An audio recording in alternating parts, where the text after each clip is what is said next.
It started as an ordinary evening on the community basketball court, where young men gathered to escape the stress of the world. The air was filled with the sound of sneakers squeaking against the pavement, laughter echoing across the park, and the rhythmic bounce of a ball being passed from one player to another. It was a safe haven, or at least, it should have been. As the last game of the day wrapped up and the young man collected his belongings, the sound of a slow, deliberate voice shattered the casual atmosphere. "Hey! You there! Hands where I can see them." The voice carried authority, but not the kind that earned respect. It demanded obedience, laced with suspicion that was all too familiar. The young man, startled, turned to face the officer who had appeared seemingly out of nowhere, his gaze piercing and accusatory.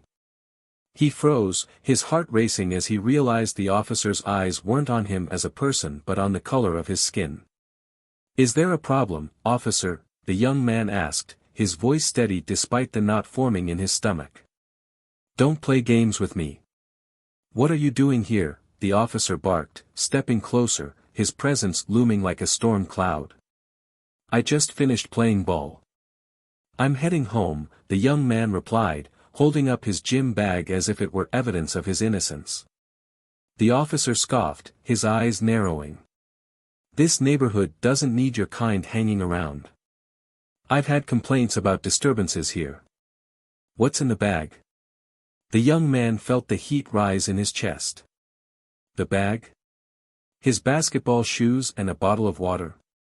The absurdity of the question was almost laughable, but the officer's tone made it clear he wasn't joking. "Just my gear," the young man said, his voice tight. He placed the bag on the ground and unzipped it slowly, every movement feeling like it was under a microscope. The officer stepped closer, his hand hovering near his belt, where a holster and baton were visible. "Don't get smart with me. Open it all the way." The young man complied, biting back the sharp retort that wanted to escape his lips. He knew better. This wasn't about what was in the bag. This was about power, control, and a narrative as old as the streets they stood on. "Let me guess," the officer sneered, "you don't have ID on you either, do you? Or maybe it's fake. People like you are good at faking things." The words hit like a slap, each one designed to cut deeper than the last. People like you. Not a man, not a player, not a student, just people like you. The young man clenched his fists, the tension in his body mounting as the humiliation bubbled to the surface. "I have my ID," he said quietly, reaching into his pocket. The officer flinched, his hand snapping to the baton as if the simple act of retrieving identification was a threat. Slowly, the officer barked. The young man's movements were deliberate, exaggerated even, as he pulled out his wallet and held it out. The officer snatched it from his hand and flipped through it, his expression unreadable. "What are you trying to prove? You think a clean ID changes anything?" the officer said, tossing the wallet back at him. It landed on the ground at the young man's feet, and the officer's smirk made it clear it was no accident. The young man bent to pick it up, his face burning with anger and shame. He felt the weight of every eye on him, though the park had emptied. Every humiliation he had experienced, every story he had heard of others like him, surged through his veins.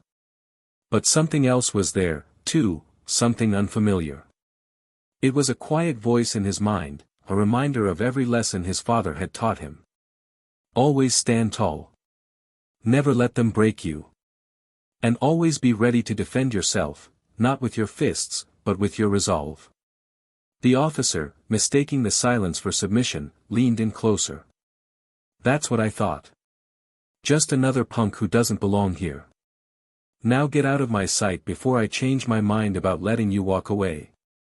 The young man straightened up, his gaze locking with the officer's. He didn't say a word. He didn't have to. The officer's smirk faltered, just for a moment, as if he saw something in that look he didn't expect. But this was far from over. What the officer didn't know, what no one knew, was that this young man wasn't just any kid from the neighborhood. He had been prepared for moments like this in ways the officer could never imagine. And the man who had prepared him, his father, wasn't just a bystander in this world.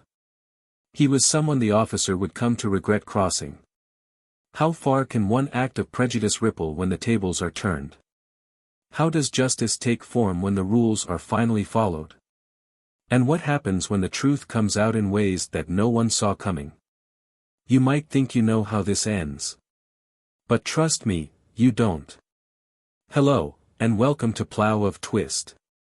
Before we dive into today's story, we want to take a moment to address something very important. Here on this channel, we stand firmly against all forms of racism, discrimination, and injustice. We believe in equality, fairness, and the power of stories to inspire change. To every Black viewer watching this, we see you, we hear you, and we stand with you. Your voice matters, your experiences matter, and we are committed to sharing stories that challenge bias and champion truth. Thank you for being here. Now, sit back, enjoy the journey, and don't forget to subscribe to Plow of Twist for more powerful and thought-provoking stories. Let's begin. The basketball court at Lincoln Park had always been a sanctuary for 17-year-old Marcus Carter. The cracked asphalt, bordered by a chain-link fence, was where he felt most at ease. His world was the rhythm of the game, the way the ball thudded against the ground, the sharp squeak of sneakers pivoting, and the cheers of friends who had been by his side since they were kids. For Marcus, the court wasn't just a place to play, it was a stage where he felt he could rise above everything. Here, no one cared about who you were as long as you played hard and fair. But Marcus's life off the court was far more complicated. He was the son of James Carter, a respected police chief in the city, known for his unyielding commitment to justice. James had worked tirelessly for decades to climb the ranks, earning the trust of a city deeply fractured by tension between its police force and marginalized communities. To James, his job wasn't just a career, it was a mission to change a system that had long failed people like him and his family. Marcus had grown up in the shadow of his father's reputation, a constant mix of pride and pressure. James had always emphasized the importance of discipline, integrity, and resilience. While many parents might have taught their kids how to ride a bike or throw a baseball, James taught Marcus how to think 3 steps ahead in any situation. He drilled into him the importance of staying calm under pressure, of defending himself without escalating conflict, and of always knowing his rights. These weren't just lessons, they were tools for survival. Marcus's mother, Denise, balanced the seriousness of James's lessons with her own quiet strength. A high school teacher, she was the emotional anchor of the family. She was the one who made sure Marcus didn't lose sight of his dreams while navigating the complexities of growing up Black in America. Her encouragement was a constant reminder that he was more than the stereotypes the world might try to pin on him. Despite their support, Marcus often felt the weight of his parents' expectations. He wanted to make them proud, but he also wanted to carve out his own path. Basketball was his escape, a way to channel his frustrations, his ambitions, and his desire to prove himself. It was on the court where he could be just Marcus, not James Carter's son or Denise Carter's star pupil. That evening at Lincoln Park, the sunset bathed the court in shades of orange and gold as Marcus finished another game with his friends. He was still catching his breath when he noticed a patrol car parked near the edge of the park. It wasn't unusual to see police in the area, but something about the way the officer sat in the car, watching, made Marcus uneasy. The officer was Brian Langston, a man whose reputation in the department was as polarizing as it was infamous. Langston had been on the force for over a decade, but his track record was marked by numerous complaints of excessive force and racial bias. While some within the department dismissed these accusations as exaggerations, others whispered about the incidents that never made it to an official report. To Langston, his badge was a symbol of authority, a shield that protected him from accountability. He had no patience for disrespect and often acted as if the streets were his personal battlefield. As Marcus gathered his belongings, Langston stepped out of the car, his boots crunching against the gravel path. He scanned the park with an air of arrogance, his hand resting on his belt as if daring someone to give him a reason to act. His eyes landed on Marcus, and something about the way the young man carried himself, calm, composed, and unintimidated, lit a spark of irritation in Langston. Marcus didn't notice the officer approaching at first. He was busy packing his gym bag, his mind already on the walk home. But the sound of heavy footsteps made him look up. Langston stood there, towering over him, his expression cold and scrutinizing. "You look like you're in a hurry. What's the rush?" Langston said, his voice dripping with condescension. Marcus straightened up, meeting the officer's gaze. "Just heading home, sir." "Is there a problem?" Langston smirked, the kind of smirk that made it clear he didn't need a reason to stop someone. "This park's been getting a lot of complaints lately. Noise. Trash. People hanging around after hours. You wouldn't happen to know anything about that, would you?" "No, sir," Marcus said, keeping his voice steady. "We're always careful to clean up after our games." Langston took a step closer, his presence invasive. "Funny how you think you've got all the answers. Let me see what's in the bag." Marcus hesitated, his father's voice echoing in his mind, "Stay calm. Don't let them rattle you." "It's just my basketball gear," he said, unzipping the bag and holding it open. Langston peered inside, his expression unreadable. "What's this?" he said, pointing to a small zippered pocket. "Water bottle and keys," Marcus replied, his patience wearing thin. "Open it," Langston demanded, the tone of his voice leaving no room for negotiation. Marcus complied, his movements deliberate. He felt a knot of anger tighten in his chest, but he refused to let it show. Langston rifled through the bag as if searching for an excuse to escalate the situation. Finding nothing, he tossed it back at Marcus. "Consider yourself lucky," Langston said, his smirk returning. "Most people in your situation wouldn't get off so easy." Marcus felt his hands clench into fists at his sides, but he forced himself to take a deep breath. He wouldn't give Langston the satisfaction of seeing him lose control. As the officer turned and walked away, Marcus stood there, his heart pounding with a mix of anger and frustration. What Langston didn't realize was that this wasn't the first time Marcus had faced someone like him, and it wouldn't be the last. But this time, things would play out differently. Marcus had been prepared for moments like this his entire life, and Langston had just set in motion a chain of events that would change everything. As Marcus walked home, the weight of what had just happened settled over him. He couldn't shake the feeling that this wasn't over, that Langston wasn't the type to let things go. And he was right. What neither of them knew was how far this encounter would go, and who would emerge standing when it was all said and done. The night after the encounter at the park was restless for Marcus. He lay in bed staring at the ceiling, replaying the officer's words over and over in his mind. Each condescending remark felt like a small cut, sharp and unrelenting. His father's lessons on composure had helped him navigate the moment, but now, in the quiet of his room, the anger and humiliation bubbled to the surface. Why had he been singled out? Why did the color of his skin always seem to attract suspicion? Marcus clenched his fists, his knuckles turning white.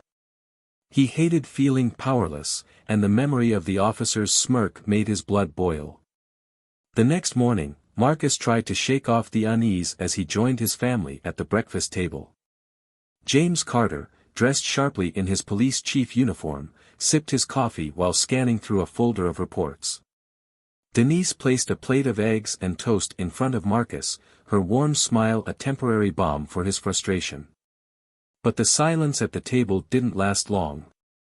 "You're quiet this morning," James said, glancing at Marcus over the rim of his coffee cup. "Something on your mind?"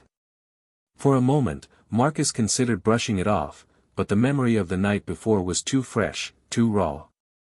He set down his fork and met his father's gaze. "There was a cop at the park last night.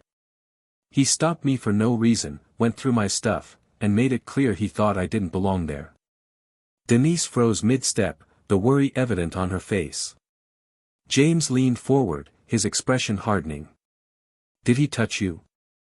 Use force. No, Marcus replied, but he didn't need to. The way he talked, the way he looked at me, it was enough. He made me feel like I was guilty just for existing. James let out a slow breath, setting his coffee cup down with deliberate care. What was his name? Marcus hesitated, then shook his head. He didn't give it, but I saw his badge. Langston. James's expression darkened. Denise placed a hand on her husband's shoulder, her touch grounding him. Brian Langston, James muttered, his voice low. I know him. Denise's eyes widened, and she turned to Marcus.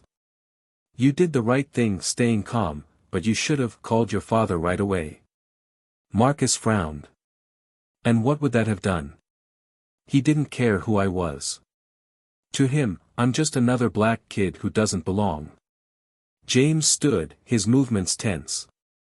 It would have mattered because Langston knows me, and he knows I don't tolerate this kind of behavior. But that's not the point. The point is, he crossed a line, and he needs to be held accountable. Marcus shook his head. And then what? He'll get a slap on the wrist. Maybe a transfer. It won't change how people like him see people like me. James stepped closer, his voice firm but filled with an undercurrent of frustration.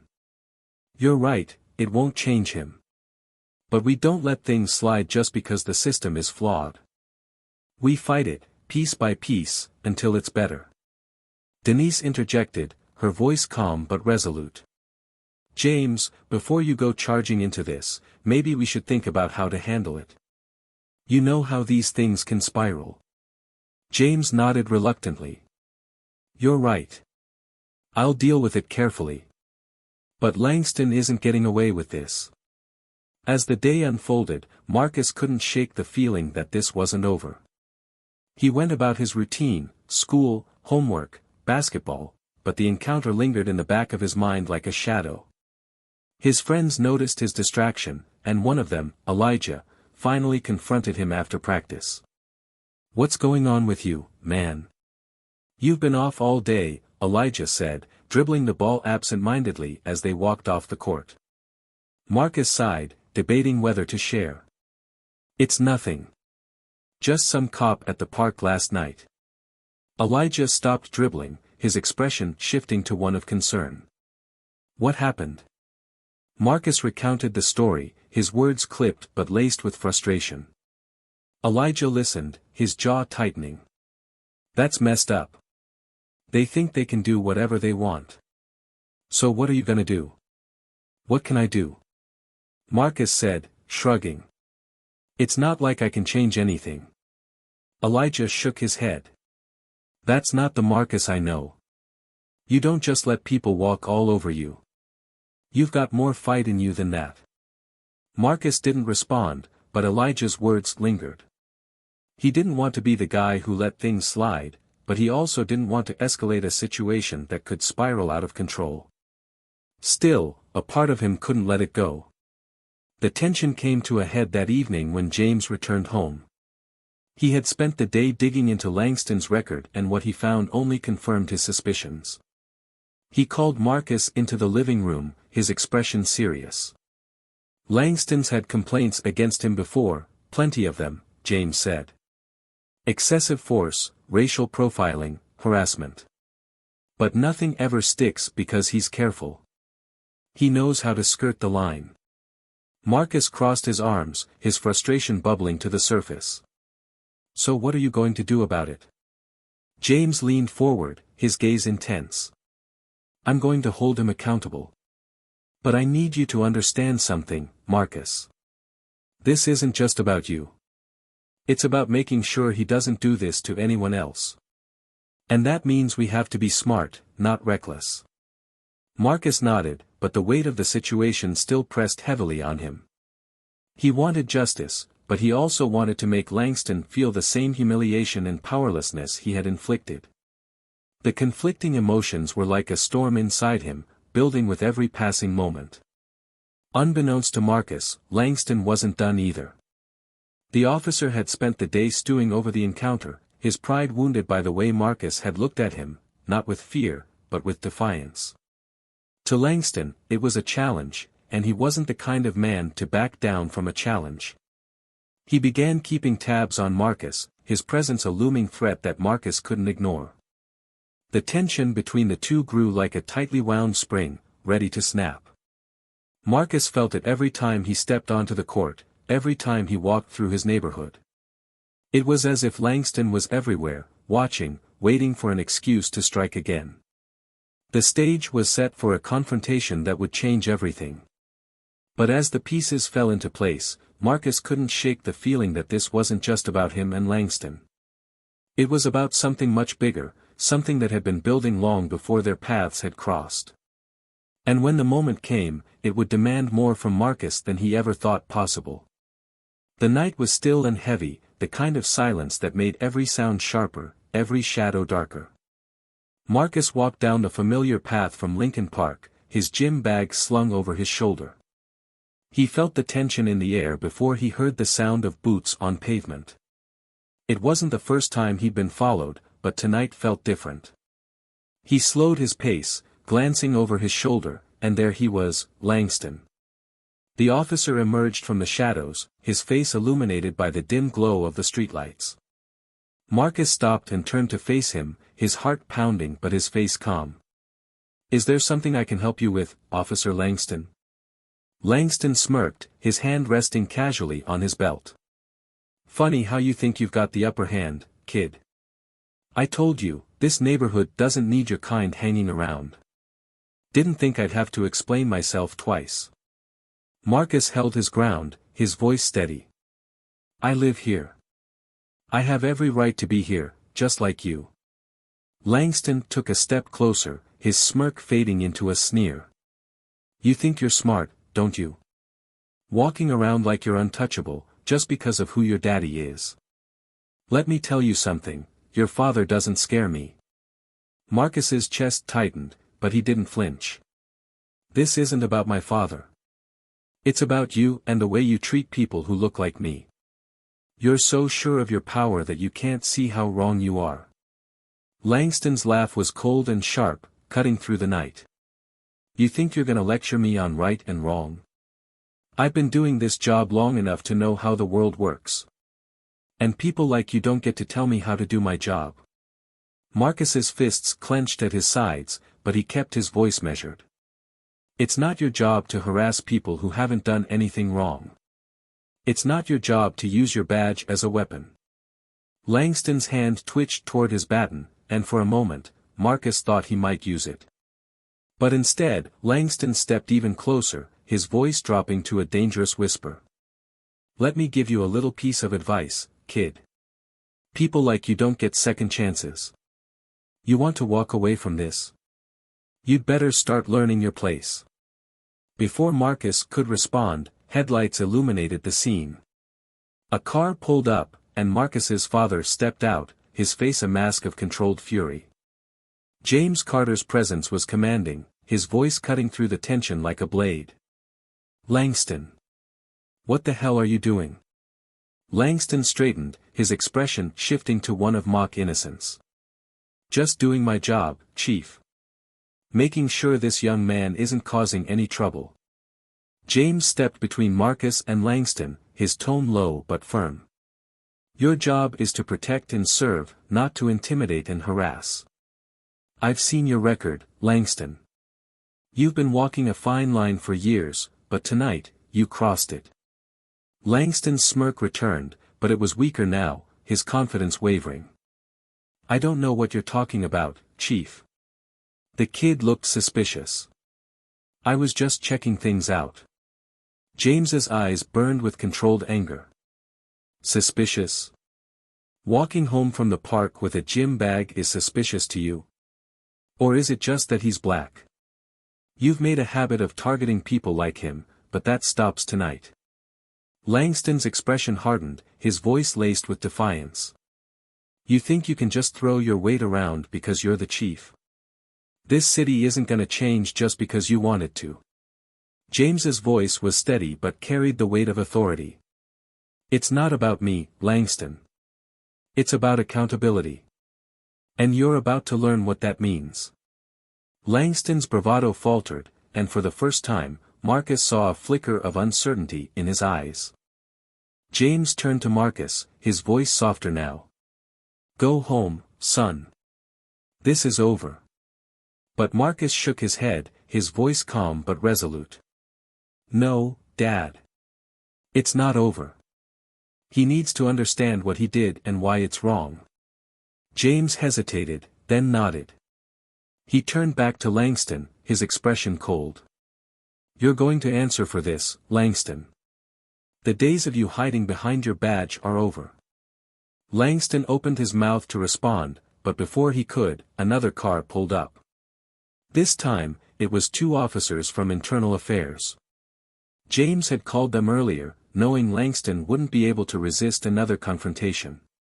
The officers stepped out, their presence signaling the end of Langston's unchecked authority. Langston's face paled as they approached. One of the IA officers addressed him directly. Officer Langston, we have evidence of misconduct and multiple complaints against you. You're being placed on administrative leave pending an investigation. Langston's defiance crumbled, replaced by anger and desperation. You can't do this. This is a setup. James's voice was calm but firm. No, Langston. This is justice. You brought this on yourself. As Langston was escorted away, Marcus felt a surge of relief but also a deep sense of responsibility. This wasn't just about him, it was about standing up to a system that too often failed to protect the people it was supposed to serve. James placed a hand on Marcus's shoulder, his voice filled with pride. You handled yourself well tonight. You stood tall when it mattered. Marcus met his father's gaze, his voice steady. Because of everything you taught me. But this isn't the end, Dad. There's still so much that needs to change. James nodded, his expression serious. And we'll keep fighting. Together. The night air felt lighter now, the weight of the confrontation lifting. But Marcus knew this was just one battle in a much larger fight. And as he walked home with his father, he couldn't help but feel that this was only the beginning. As the car pulled into the driveway, the weight of the night seemed to follow Marcus and his father into the house. Denise was waiting by the door, her worry etched into every line of her face. She opened the door before they even reached it, her eyes scanning them both as if she could sense the tension in the air. Marcus stepped in first, his expression tight, and James followed, his jaw clenched. What happened? Denise asked, her voice low but urgent. James closed the door behind him, shaking his head as if trying to shake off the frustration that clung to him. Langston. He crossed a line again, but this time, it's done. IA has him. They've got the complaints, the evidence, it's out of his hands now. Denise's relief was immediate, but her gaze shifted to Marcus, who hadn't said a word. She moved closer, placing a gentle hand on his arm. Are you okay, baby? Did he hurt you? Marcus shook his head, his voice quiet but steady. No, he didn't hurt me. Not physically, at least. But he wanted to. I could see it in his eyes. Denise frowned, her hand moving to his cheek. You shouldn't have to deal with this. Not at your age, not ever. Marcus stepped back slightly, the weight of his emotions pressing down on him. But I do. We all do. And it's not going to stop just because Langston's gone. He's just one guy. There are a dozen more like him waiting to take his place. James stepped forward, his voice firm but not unkind. Marcus, you're right. This isn't over. Langston is just a symptom of a bigger problem. But that doesn't mean we stop fighting. Every step forward matters, no matter how small. Marcus turned to face his father, his frustration bubbling to the surface. But it's not enough, Dad. You've been fighting this fight your whole life, and it still happens. To me. To people like me. When does it end? James's eyes softened, and he stepped closer, placing a steadying hand on Marcus's shoulder. "I don't have all the answers, son. I wish I did. But what I do know is that change doesn't happen overnight. It happens because people like you and me refuse to give up." Marcus looked down, his fists clenched at his sides. "It's just hard. Knowing that no matter what I do, someone like Langston will always see me as less than. Like I don't belong." Denise moved to stand beside James, her voice gentle but resolute. "That's why we teach you to stand tall, Marcus. Not for them, but for yourself. Because you do belong. And you're not alone in this." The room fell silent for a moment, the weight of their words settling over them. Finally, Marcus looked up, his eyes meeting his father's. "I don't want to feel this powerless again. I need to do something." James nodded, his expression serious. "Then we'll do something. Together. But it starts with keeping your head on straight and thinking things through. We fight smart, not angry." Marcus took a deep breath, nodding slowly. "Okay. I'm in." The days that followed were a whirlwind of meetings, phone calls, and conversations that Marcus had never imagined himself being part of. James had pulled strings to involve Marcus in the process, wanting him to see firsthand how justice was pursued, and how it could be obstructed. It was an eye-opening experience, one that left Marcus both inspired and frustrated. He saw the determination in his father's eyes, the way he navigated the bureaucracy with precision and focus. But he also saw the resistance, the quiet pushback from those who preferred the status quo. One evening, as Marcus sat in the kitchen reviewing notes from a community meeting he'd attended with his father, Denise entered the room, carrying 2 mugs of tea. She set one down in front of him and took a seat across the table. "You've been working hard," she said, her voice warm. "How are you holding up?" Marcus shrugged, taking a sip of the tea. "I'm learning a lot. But it's exhausting. It feels like for every step forward, we're pushed 2 steps back." Denise nodded, her gaze thoughtful. "It's a lot to take in, especially for someone your age. But I'm proud of you, Marcus. You're standing up for what's right, and that's never easy." Marcus looked down at his mug, his fingers tracing the edge. "Sometimes it feels like it doesn't make a difference. Like no matter what we do, nothing will change." Denise reached across the table, placing her hand over his. "It does make a difference, even if you don't see it right away. Every conversation, every action, it plants a seed. And those seeds grow into something bigger." Marcus met her eyes, his voice quiet. "I just don't want to let you and Dad down." Denise smiled, her hand giving his a gentle squeeze. "You could never let us down, Marcus. Just keep being who you are, and you'll make more of a difference than you realize." The conversation left Marcus with a renewed sense of purpose, but it also deepened his resolve. He didn't just want to be part of the process, he wanted to drive change.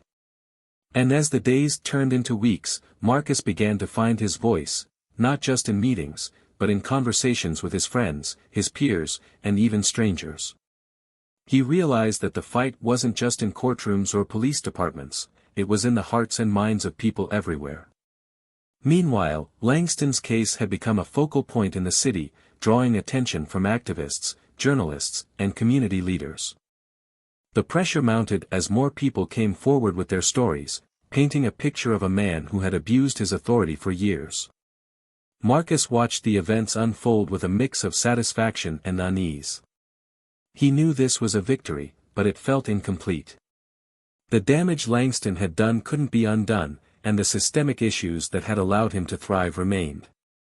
One night, as Marcus sat on the porch, staring out into the quiet street, James joined him, a thoughtful expression on his face. They sat in silence for a while before James spoke. "You've grown a lot through all this," he said, his voice steady. "I see it in the way you carry yourself, the way you speak. You're becoming a leader, Marcus." Marcus looked over at his father, his brow furrowed. "A leader for what?" James smiled faintly. For change. For justice.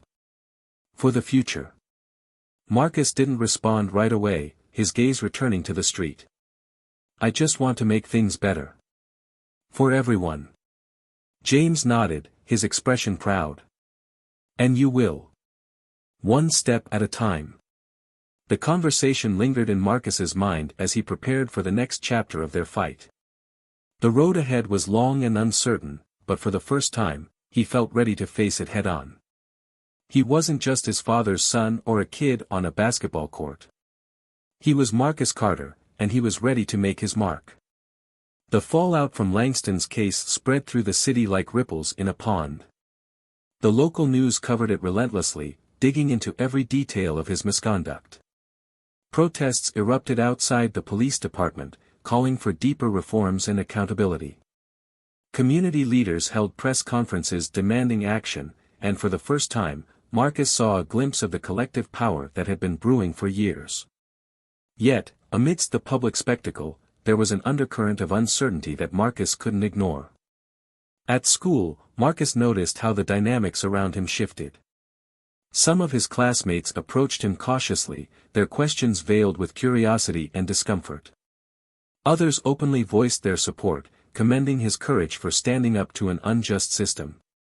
But there were also whispers, subtle, cutting remarks from those who saw him as a troublemaker rather than a catalyst for change. It was a strange mix of admiration and alienation, and Marcus struggled to navigate it. One afternoon, Marcus found himself cornered by a group of students near his locker. The leader, a boy named Ryan who had always seemed to hover on the edge of conflict, crossed his arms and stared Marcus down. So, you're a hero now, huh? Ryan's tone was mocking, his words dripping with sarcasm. Marcus sighed, his patience wearing thin. I'm not trying to be a hero. I just did what needed to be done. Ryan smirked, stepping closer. Yeah. And what about the good cops? You think your little crusade isn't making their lives harder? Marcus met his gaze, his voice calm but firm. If they're good cops, they'll want things to change too. Being good doesn't mean staying silent when something's wrong. Ryan opened his mouth to respond, but another voice cut in. Leave him alone, Ryan. You wouldn't last a second in his shoes. It was Elijah, Marcus's closest friend, his presence a reassuring force. Ryan hesitated, then scoffed and walked away, muttering under his breath. Elijah clapped Marcus on the back, his grin wide. Man, you've got half this school talking about you. Don't let idiots like him get to you. Marcus forced a smile, but his thoughts lingered on Ryan's words. It wasn't the first time he'd heard someone push back against his actions, and he knew it wouldn't be the last. The resistance wasn't just coming from people like Langston, it was embedded in the everyday interactions that shaped his world. It was in the skeptical glances, the uncomfortable silences, the unspoken doubts. At home, the atmosphere was tense but supportive. James spent long hours coordinating with internal affairs and community leaders, while Denise balanced her teaching job with organizing support for families affected by police misconduct. Their house became a hub of activity, with phone calls, meetings, and late-night discussions that stretched into the early hours. Marcus often listened in, absorbing the complexity of the issues they were tackling. One evening, Marcus sat at the kitchen table, going over notes for an upcoming community forum. James joined him, his expression weary but determined. You've been quiet, James said, sitting across from him. Something on your mind? Marcus hesitated, then set his pen down. I've been thinking about what Ryan said. About how this might be making things harder for good cops. Do you think he's right? James sighed, leaning back in his chair. It's a valid question, but it's not one with a simple answer. Change is never easy, and it often makes people uncomfortable. But discomfort isn't the same as harm. If good cops feel pressure, it's because the system they're part of needs to be better. And if they're truly good, they'll rise to the challenge. Marcus nodded, but the weight of the dilemma lingered. It just feels like no matter what we do, someone's going to see it the wrong way. Like we're fighting a battle we can't win. James leaned forward, his gaze steady. Winning doesn't mean fixing everything overnight. It means moving the needle, even if it's just a little.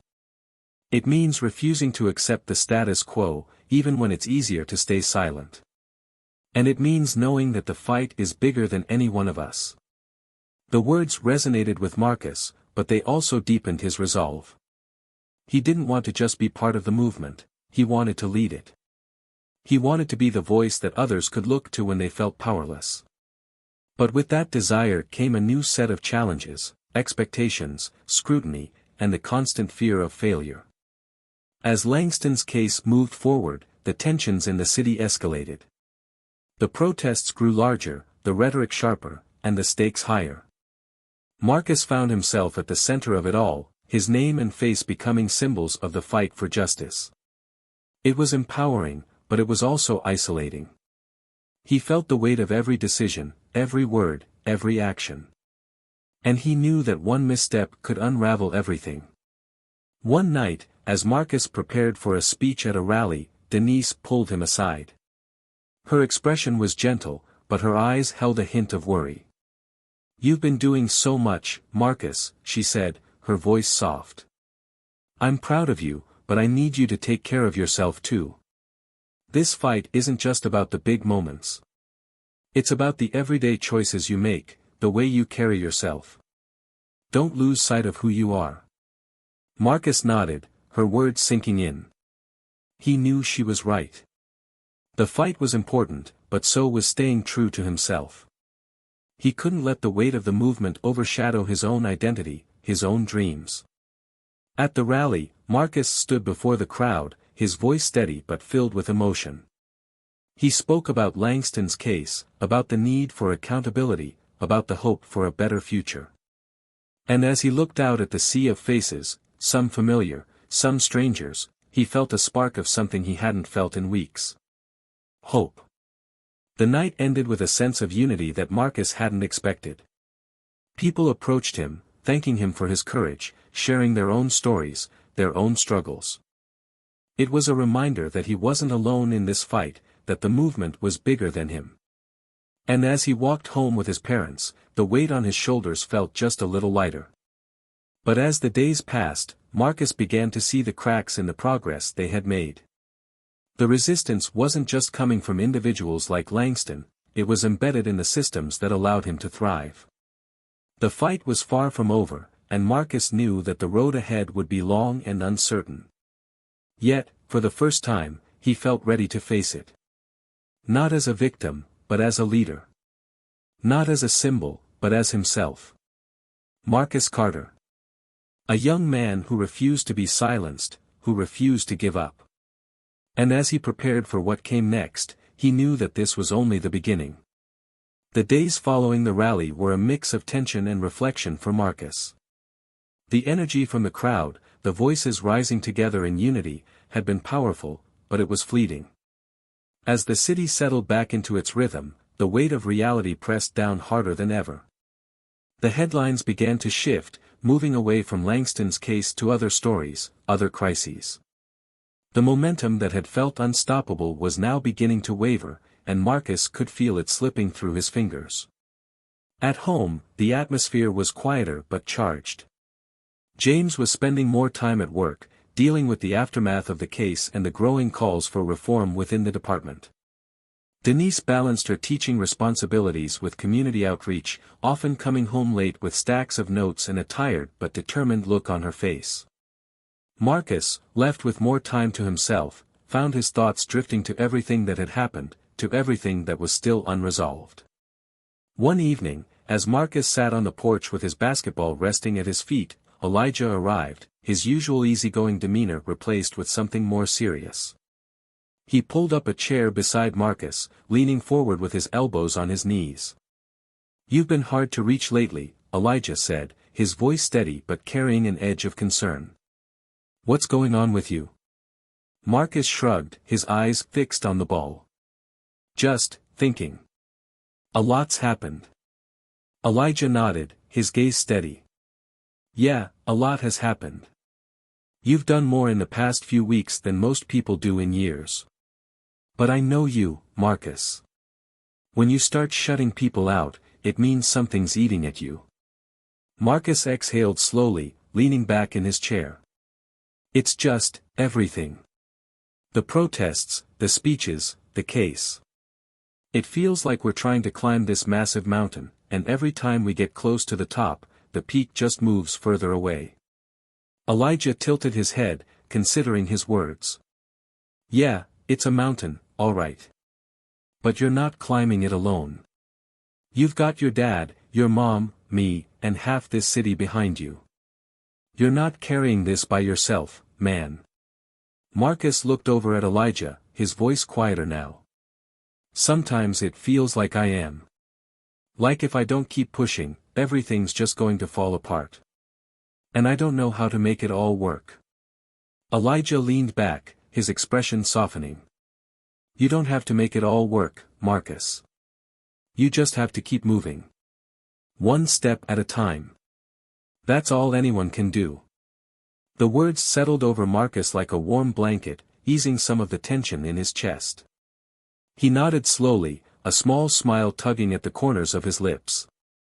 Thanks, Elijah. Elijah grinned, the seriousness giving way to his usual playful energy.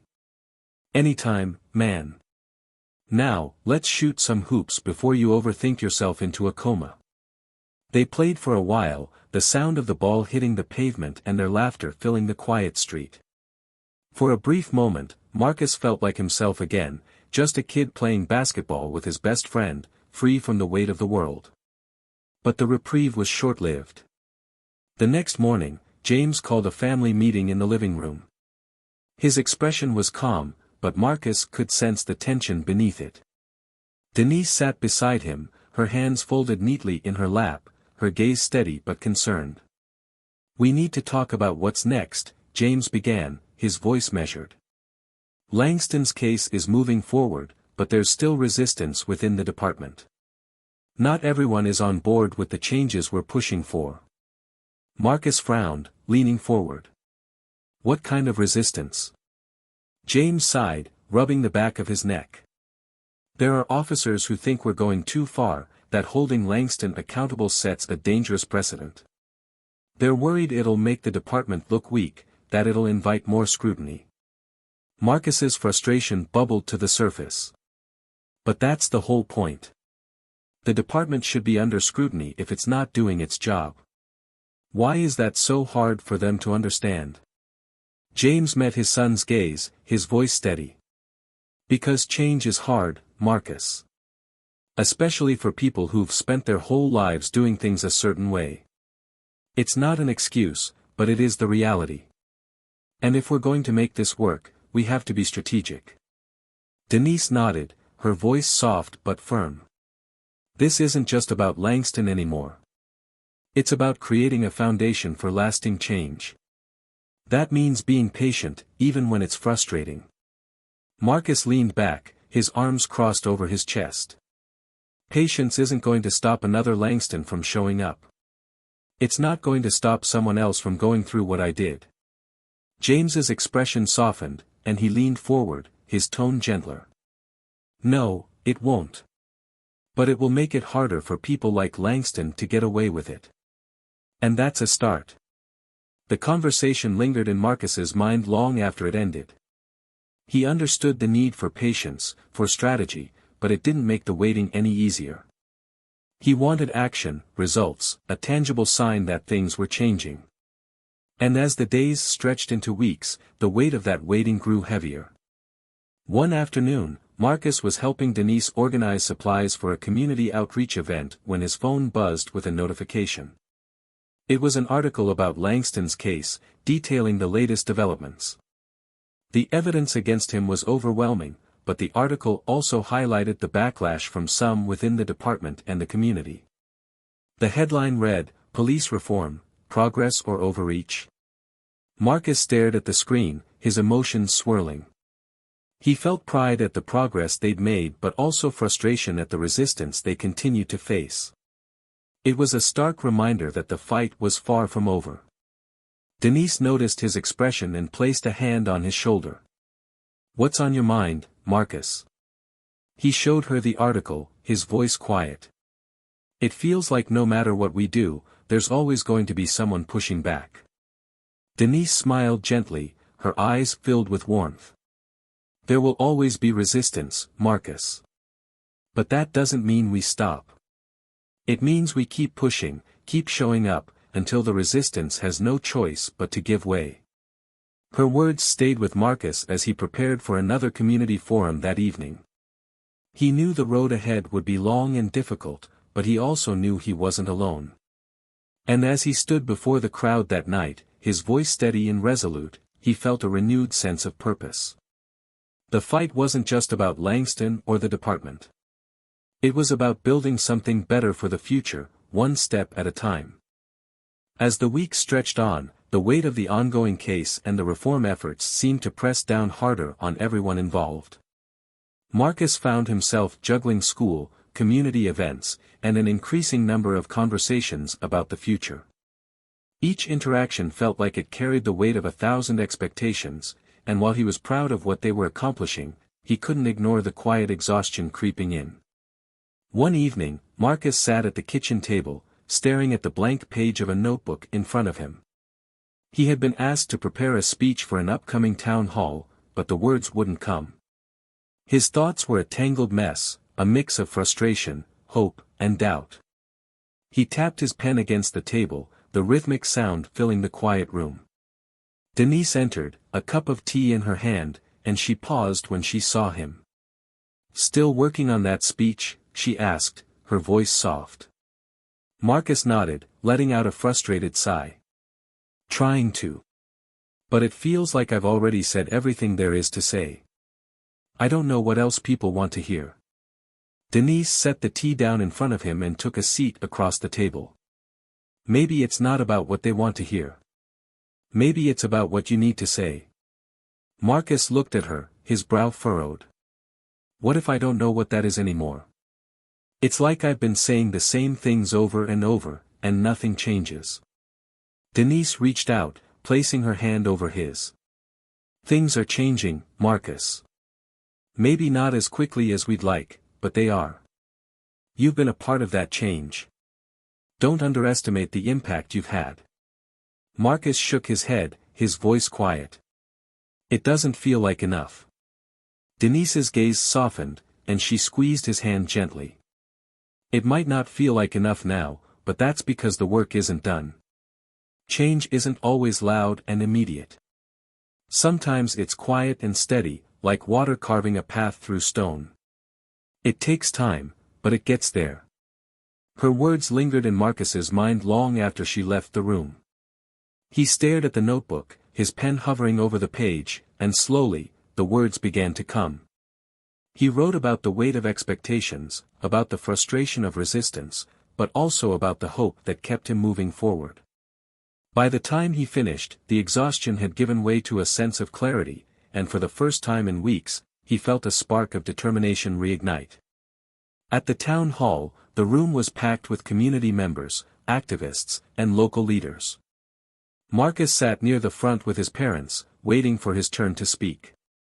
James had just finished addressing the crowd, his words met with a mix of applause and murmurs of agreement. As Marcus stood to take his place at the podium, he felt a wave of nerves wash over him. But then he saw Elijah in the back of the room, giving him a thumbs up, and the tension eased. Marcus took a deep breath and began to speak. He talked about his experience with Langston, about the fear and frustration he had felt that night, but also about the strength he had found in standing up for what was right. He spoke about the power of community, about how change wasn't just about policies and laws but about people coming together to demand better. His voice was steady, his words heartfelt, and as he spoke, he saw the faces in the crowd change, expressions softening, eyes brightening with understanding. When he finished, the room erupted in applause. Marcus stepped down from the podium, his heart pounding, and was immediately enveloped in a hug from Denise. James patted his shoulder, his pride evident. Elijah pushed through the crowd to give him a high five, grinning from ear to ear. "You killed it, man," Elijah said, his voice loud enough to draw a few amused glances. "I don't know how you do it, but you keep outdoing yourself." Marcus laughed, the tension in his chest finally easing. "I'm just trying to keep up with all of you." As the crowd began to disperse, Marcus noticed a man standing near the edge of the room, his expression unreadable. The man approached slowly, his hands in his pockets, and Marcus tensed for a moment before recognizing him. It was one of Langston's former colleagues, an officer who had remained largely silent throughout the case. The officer stopped a few feet away, his gaze steady. "Marcus, right?" he said, his voice low but calm. Marcus nodded, unsure of where the conversation was headed. "Yeah. Can I help you?" The officer hesitated, then spoke, his tone measured. "I just wanted to say, you were right. About Langston. About the department. There's a lot that needs to change, and people like me haven't done enough to make that happen." Marcus stared at him, caught off guard by the admission. "Why are you telling me this now?" The officer looked down, his hands tightening into fists before he released them. "Because it took someone like you to make me see it. I've been on the force for 20 years, and I've seen things I shouldn't have ignored. I can't change the past, but I can do better going forward. I just thought you should know that." Marcus nodded slowly, his voice quiet but firm. "Then do better. Speak up. Don't let it keep happening." The officer met his gaze and nodded once before turning and walking away. Marcus watched him go, a mix of emotions swirling in his chest, relief, hope, and the lingering weight of what still needed to be done. That night, as Marcus sat on the porch with his parents, he felt a sense of calm he hadn't experienced in weeks. They talked about the rally, about the conversations it had sparked, and about what was next. For the first time, the future felt less like a daunting mountain and more like a path, one that was still challenging, but one he was ready to walk. As the stars blinked overhead, Marcus leaned back in his chair, a small smile playing on his lips. He knew the fight wasn't over, but he also knew he wasn't alone. Together, they would keep pushing forward, one step at a time. And that was enough for now. The courtroom was packed, the air thick with anticipation and unease. Langston sat at the defense table, his once confident demeanor reduced to a hollow shell of what it had been. His lawyer whispered something to him, but he barely reacted, his gaze fixed on the polished wood of the table. Across the room, Marcus sat with his parents, his hands resting on his knees, his heart pounding as the judge prepared to deliver the verdict. The weeks leading up to this moment had been exhausting, a constant back and forth between hope and doubt. But now, as the final chapter of this battle unfolded, Marcus felt a surge of clarity. The judge cleared his throat, the room falling silent. The weight of his words hung in the air as he recounted the charges against Langston and the evidence presented. It was a meticulous dissection of a career built on unchecked power, and as each detail was laid bare, Marcus felt a sense of vindication. When the judge finally delivered the verdict, guilty on multiple counts of misconduct and abuse of power, the room erupted in murmurs. Langston's face twisted in disbelief, his lawyer scrambling to offer reassurances, but the damage was done. Justice had been served. As Marcus left the courthouse with his parents, reporters swarmed them, their questions sharp and relentless.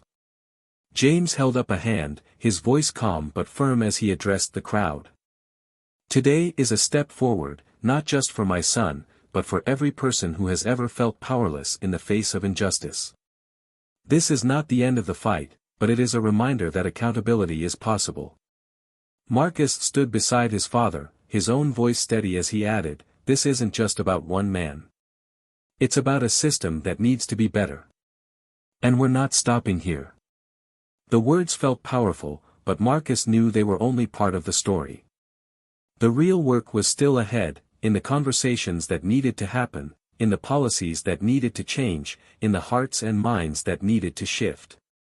As the crowd began to disperse, Elijah appeared, a wide grin on his face as he clapped Marcus on the back. "You did it, man," Elijah said, his voice filled with pride. You really did it. Marcus shook his head, his smile faint but genuine. We did it. All of us. The days that followed were a whirlwind of meetings, interviews, and celebrations. The community rallied around Marcus and his family, their support a testament to the power of collective action. James continued his work within the department, pushing for reforms that would ensure no one like Langston could ever rise through the ranks again. Denise focused on her students, using her platform as a teacher to spark conversations about justice and empathy. And Marcus found himself stepping into a new role, not just as an advocate but as a leader. He spoke at schools, community centers, and rallies, his voice a beacon for those who felt unheard. But the victory wasn't without its challenges. Langston's supporters remained vocal, their resistance a constant reminder of the work still to be done. Marcus encountered moments of doubt, moments where the weight of it all felt too much to bear. But in those moments, he remembered the faces of the people who had stood with him, the voices that had joined his, the change that had already begun to take root. One evening, as Marcus sat on the porch with James, the two of them watching the sunset, James turned to his son, his expression thoughtful. You've grown a lot through this, Marcus. I'm proud of you. Marcus nodded, his gaze fixed on the horizon. I couldn't have done it without you and Mom. You've taught me everything I know. James smiled, his voice quiet. You've taught us, too. You've shown us what it means to stand tall, even when it's hard. And that's something no one can take away from you. As the sky darkened, Marcus felt a sense of peace settle over him. The fight wasn't over, but for the first time, he felt ready to face whatever came next. He wasn't just a victim of injustice, he was a force for change, a reminder that even in the face of adversity, resilience and courage could prevail. To those of you who have followed this story, take a moment to reflect on the journey we've shared. What would you do in Marcus's place? How would you stand up for what's right in the face of overwhelming odds? The fight for justice is never easy, but it's a fight worth having. It starts with each of us, in the choices we make, the conversations we have, and the actions we take. If this story resonated with you, if it made you think, feel, or question, we'd love to hear your thoughts. Leave a comment below and share your perspective.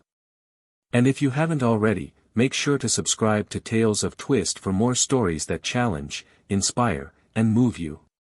Together, we can keep the conversation going and make a difference, one story at a time.